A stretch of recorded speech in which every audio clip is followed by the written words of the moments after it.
Hey guys, Jordan here, and in this video we're going to be talking about batch sky replacements and some of the negatives that come with that. So let's get into it. Alright, on my channel I talk about real estate photography, so if that's a topic you're interested in, then make sure to subscribe. Today's question comes from Jay Beckerich.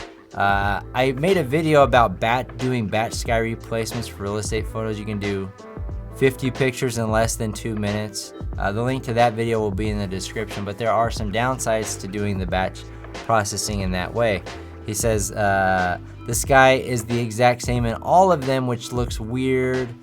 So like if you're doing one angle and then another angle, the sky might look the same, right? So if you're scrolling through them, it can look weird and be pretty obvious that you did a sky replacement.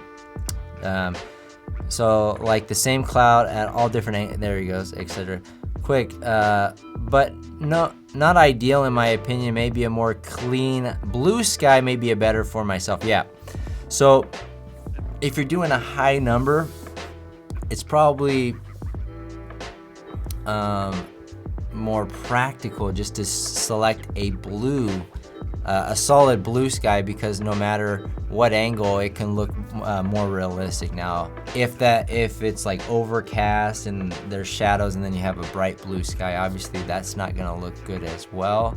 But I think there are some sky options that you can choose that aren't going to look be so obvious that you use the same sky for every single image. And obviously I do recommend using the same or similar skies, because you don't want to go from one to the other. Clouds, no clouds, bright sunny sky, that can really throw off viewers as well of the photo. So anyways, thanks for your question. Yeah, definitely that is a downside, so make sure you're choosing the right sky for your batch sky replacements. And I think that's using I believe Luminar 4. I also use Luminar AI and Luminar Neo, but mostly Lightroom. If you're just looking to do a single sky replacement, Photoshop is a great option with their new sky replacements. Probably the best out there for it today. So anyways, that's it.